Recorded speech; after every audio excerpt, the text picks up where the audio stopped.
All right, good day, ladies and gentlemen. I'm very excited to bring you the market update. Welcome to another episode of aMillionortheMoon, where every day we bring you the most important news stories and distill in a simple to understand manner, major market movers, and kind of analyze the charts. So come to us every day for your crypto news. Without further ado, let's delve into it. We have Mess in here to help break down what's going on with Bitcoin. Hello, people. So yeah, this is the new I guess format. Huh? This is a new way we want to go about things every day in the morning.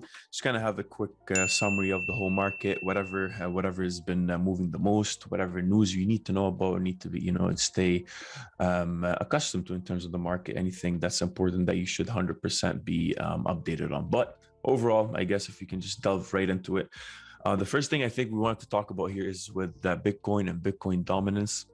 I would say the biggest thing right now is if we go, this is the daily chart on Bitcoin. And obviously for the longest time here, everyone's looking at the 50 SMA for Bitcoin, a daily chart. And I'm pretty sure, like even you agree on the same thing. This was the most important daily moving average, not the exponential moving average, even if looking back at the 2017 cycle. So as soon as we actually broke below this line, we had Bitcoin actually continue to stay below it for a while, and it caused a 3-year period of retracements, basically. As soon as we broke below it, first couple of times here, we found the support at it, and as soon as we broke below it, came back to retest it, and then again, got stuck here. But now, as soon as we got here, if we go back to this year, basically with this bull cycle, everybody was basically looking at it again, and you can see here, as soon as Bitcoin dropped below this rising wedge pattern, which is typically a bearish pattern, we anticipate a drop outside of it while we're uptrending into it. You can tell here when we dropped, we tried to drop all the way down to the 50K, found support at it, but on the daily, we actually tried to break above the SMA, and we couldn't. We tried that for a couple of days. First time, second time, indecisive. Third time as well here. We had a lot of wicks to the bottom still, so buyers were in, but you can tell that the selling pressure was a lot more dominant, and we continued to fall again. However, as soon as this was done, the whole market is looking at a retracement or continued retracement for Bitcoin ever since, the beginning of the year. Are we going to have the same thing or no? And Bitcoin, man, just pushed back up now and closed back above it, which is something that's extremely unconventional. But I think the biggest thing that this indicates is that this bull run is different. This is something that we need to keep an eye out for on right now. Bitcoin is retesting that, so we'll see how the day closes. But the fact that we had this nice bullish candle pushing all the way from 53,500 all the way to the 57,600 is pretty telling. Went all the way back up. This never happened back in 2017. Had a bit of, we're kind of having a bit of a retest. So we'll see if the daily candle today closes somewhere above it. Then I think we're on, Bitcoin will have a bit of a shine coming right now. And obviously, we can discuss that Bitcoin dominant stuff, but I think right now, if Bitcoin actually today continues to find support at this moving average, then I think there's some pretty good things coming for Bitcoin. Yeah, no, 100%. And for me, kind of just the main takeaway is I want to see us get above that moving average. We had a daily candle close above it. Good to see. Right now, we're testing it, seeing if we break down. Honestly, for me, while I think the 55 EMA on the daily is good, it's pretty reactive to price level. I kind of like the 50 SMA myself, but it's the same thing, basically. Oh, that was actually the 50 SMA. That we were looking at on your chart? This is the 50 SMA? It is. Oh, okay, there we go. Well, then the 50 SMA, yeah, right on. Okay, so yeah, the 50 SMA, honestly, main takeaway for myself, as long as we get daily candles closing above it, I think, then the worst is behind us in terms of Bitcoin, and Bitcoin's ready to make moves to the upside. And look, ultimately, we want a healthy Bitcoin. We want Bitcoin making moves to the upside, making higher highs, because the higher the ceiling for Bitcoin, the higher the ceiling for the alts, in my opinion. Definitely. And actually, even speaking about all the alts right now, if we go and look at Bitcoin dominance, we've been retracing since the beginning of the year. Bitcoin was really killing it, and now right now we're at 49% in terms of total market cap, basically for Bitcoin in terms of the whole crypto market. So right now, I think this retracement, the money that got transferred from here, and we saw a lot of altcoins actually blow up. So just a bit of a fun fact, I guess, since January, and that's something that, if you give us your thoughts about this in the comment section below. But since January, if you had if you were fully invested in Bitcoin, you would have had somewhere close on average like 74% to 75% gain in your profits. But if you invested in the top 100 altcoins in terms of market cap, evenly distributed allocation, you would have been up somewhere close to 430. So it's just saying a lot, and basically it's being reflected from this chart here. You know, Bitcoin's dominance has been falling, but this dominance, this allocation that left from Bitcoin's total market cap went to altcoins, and we saw a bunch of them actually blow up. So right now, what we're basically saying in this video, Bitcoin is trying to, is doing the unconventional. It's going back to the 50 SMA, trying to break above it, finding support. And today we're looking for, a nice rebound. Again, Bitcoin dominance is extremely all the way in the bottom. And all the criteria is basically saying that, hey, Bitcoin could start pumping back upwards heavily, and it might take that or steal that shine from the altcoins just for a bit until we see that major push to the upside. But anything that can happen again, so definitely something that we need to keep an eye out on. Don't take it for granted, and 100% do your own research on it. Also, another, I guess, fun fact, but it's just a bit of rumors right now that's been rising, is Alibaba actually having a bit of allocation as well for Bitcoin. They had, there's some rumors coming the following announcements, and basically their first quarter earning for 2021, the report will hit the mark on the 13th of May. And a lot of people, you'll see all over Twitter saying that, hey, Alibaba bought, 20 billion worth of Bitcoin. So is that true or not? Something that we definitely need to verify, but on 13th of May, we'll be looking definitely at that report. And I think it's pretty big, man. If they actually did buy that on the low and they didn't really announce it much, it would be definitely something big for the crypto market. But we're seeing already Bitcoin companies adding to their holdings in their reports, so. Yeah, 100%. Look, we saw Tesla get in. Now if Alibaba gets in, we know one of the largest Chinese companies out there. That would definitely be a large news story for sure. Now, if we can move on here, just take a second to talk about Ethereum, because look, Ethereum is kind of breaking out bullishly from this ascending channel. Okay, we had a bit of an impulse up. I think what's happening with Ethereum here is we're probably going to consolidate for a little while, especially if Bitcoin really starts to take off. If Bitcoin starts to move quickly and starts to make large moves to the upside, that's going to affect the Ethereum Bitcoin pairing. It's going to affect the dominance. It's probably going to place the temporary dampers on Ethereum. So ultimately, for Ethereum to remain short-term bullish, I want to see us remain above this red trend line here. Let's flip that into a green trend line. Now that we're above, it's going to act as support. So as long as we remain above this green line, I think we're good.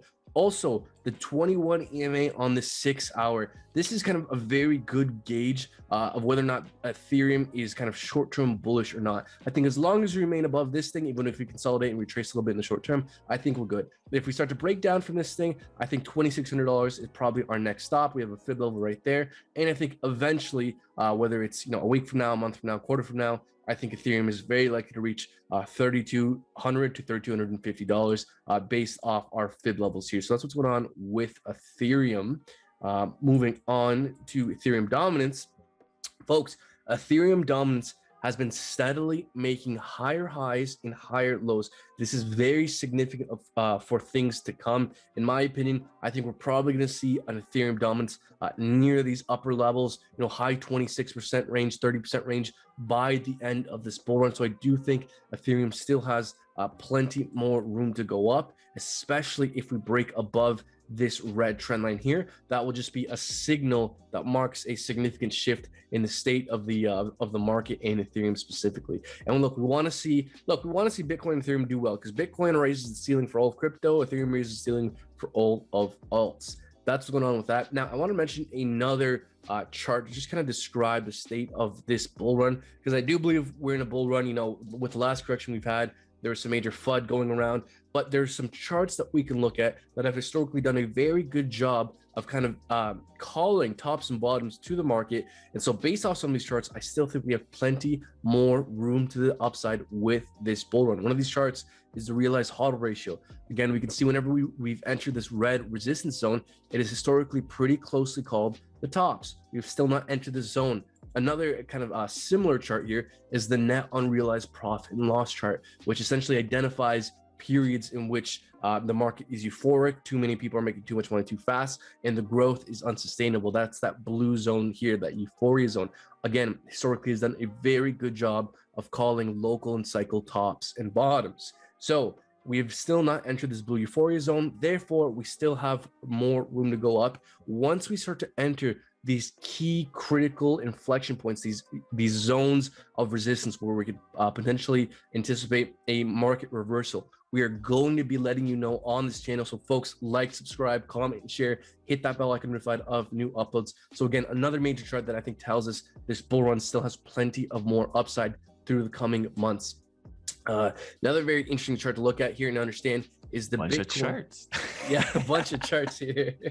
Yeah, man, feel free to butt in here. I can ramble. No, Sagi, you're on a roll. Look, guys, Yeah. the bull run is not over. That's what the guy's basically saying right now. So don't think it's over. It's not. There's so much adoption, man. It would be weird that at the point of the greatest adoption in use case for Bitcoin and also the lowest supply, that the bull run would end early before like these market indicators suggest that we've reached some kind of top. It just wouldn't make sense. Definitely. Yeah, and look, another chart that we can look at here is the Bitcoin hash rate. If we actually zoom out here, we can see that Bitcoin hash rate increasing is actually pretty correlated with increase in price action. And so we recently had a dip in hash rate due to the kind of power outages here in China.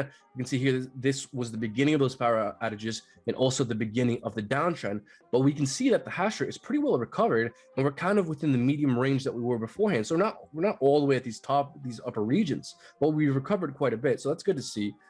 As well, another major news story when it comes to Ethereum and Ethereum competition is PancakeSwap and the Binance Smart Chain ecosystem.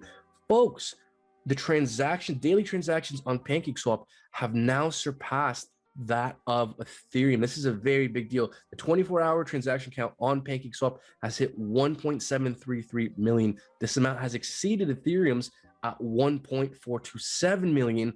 Total value locked in the PancakeSwap ecosystem is 10 billion. And Cake is now valued at $40, than an 80x since October. This is one project I 100% regret not getting into earlier. Oh, yeah. And by the way, you called the Binance move way long ago when we first started this channel. I did. Yeah. I did. That's fine. It happens, I guess. I guess now. Yeah, that was one of my biggest crying regrets. About it, to be honest. No. But no, I think right now, actually, with the I think we're witnessing right now, maybe on the low, nothing. It's not that exposed, but I think we're witnessing probably the greatest cryptocurrency battle in terms of how many users we're trying to harvest. I would say, especially with Binance trying to take over that space, Ethereum's, I guess, just ecosystem as well. So it's basically taking away from the Ethereum's ecosystem, because right now there's what Binance is doing with the PancakeSwap, but as well on the other hand, you still got recently, if you've been watching the news with Matic, actually, and if you don't know what Matic is, but you probably watch all the videos here, we're talking about it, but it's basically doing just a layer 2 network that's processing the transactions on a side chain, basically, before bundling together into the next block that's produced by the Ethereum mainnet. So basically, that is helping Ethereum a lot in terms of the gas fees until the next London update comes in and all that, and all the gas fees that where Ethereum's team or development team is actually trying to reduce those. So that's been the biggest hurdle or obstacle for Ethereum's gaining a lot more user base and gaining a lot more allocation and total value locked. And right now with Polygon, we're having we saw a lot of integrations that happened with Aave. We had on April 25th there was almost a 1 billion total value locked and 7,200 users within 10 days after the launch. So there's a lot going on. I think Binance is doing a better job in general, especially with the speed that Binance has been really producing these projects, and especially with PancakeSwap and all that. We're seeing, man, you go right now, you can check it out on the wallet. You can do a bunch of transactions with almost no gas fees. It's just not really that comparable. It's something else, and people have been kind of people go where the money is, right? If you're gonna give me the same utility, the same use case, but I'm actually not going to pay for as much, and it's something more credible like Binance and all that. Obviously there's a lot of caveats to that. A lot of people don't like the way Binance do things, but I think Binance is still going to do great. And I think this, especially with this, PancakeSwap's daily transaction count is exceeding Ethereum's, hitting 1.7 million. You're seeing the numbers don't lie, So a lot of users are migrating that way, and sometime soon here, I think we're gonna see a lot happen with Ethereum's ecosystem versus what Binance is trying to do. Two things here. So number one, if you take a look at a kind of Ethereum state of development, we have optimistic rollups, which is a second layer scaling solution. We have EIP59 coming in July, which aims to make gas fees more predictable and make Ethereum deflationary. Make some major improvements to Ethereum coming months and months down the road. So Ethereum is still likely to have these gas issues for quite a while longer. As well, I want to bring up another point. You are very bad at bragging, so I'm gonna brag for you. Look, one of the first top 5 list is a top 10 list that I think you made, where you included Binance back when it was at like $5-10.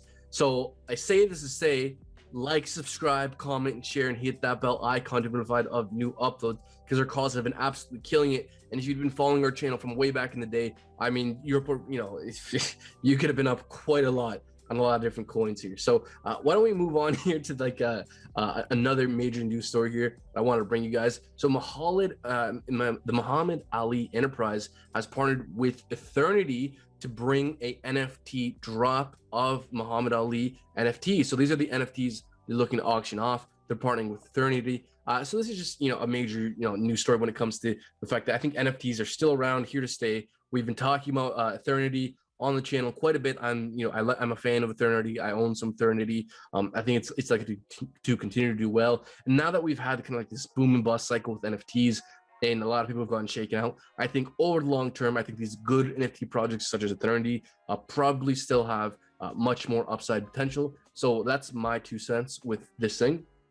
Now, moving on, I also want to mention the altcoin season index here. We are extremely hot when it comes to altcoins. I think at some point here, Bitcoin is likely to shine, like you were saying, in the market for quite some time. I don't think Bitcoin's going to be suppressed forever. I personally think that Bitcoin's likely to reach the hundreds of thousands of dollars this cycle, whether it's 100, 200, 300, 400, I don't know. But the hundreds of thousands, I think so. So I think it's just a matter of time before Bitcoin starts making moves to the upside. And if and when it starts to make move up sharply, the altcoins are likely to cool off. So we're in quite a euphoric zone with the altcoins right now. So, just something to be aware of. I do think, alts are going to continue to do well over the long term, but, with alts being very, very hot as of recent, Bitcoin inevitably likely to start making large moves to the upside. Maybe at some point here in the next few weeks or month, there's going to be a pause with the altcoins. Definitely. I think so, for sure. Yeah, I agree.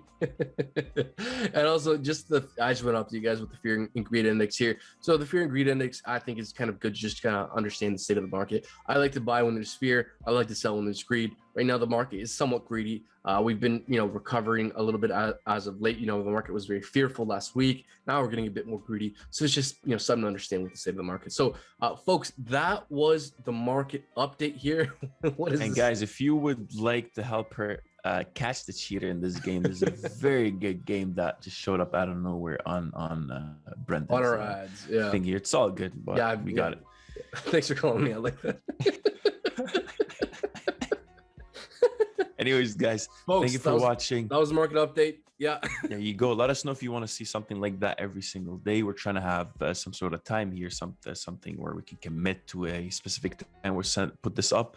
And soon enough here, I know we've been talking about it a lot, but we want to start going live, I think, sometime today. Are we still going today? Well, do we need to tell them right or not? No, we can tell. We can tell. Folks, we're going live later today. There you go. Lots to look forward to. We're going to be doing some potential giveaways. We're going to be looking at a lot of projects that you guys need to know about. So make sure you stay tuned for that live stream if and when it comes out. Hopefully it comes out.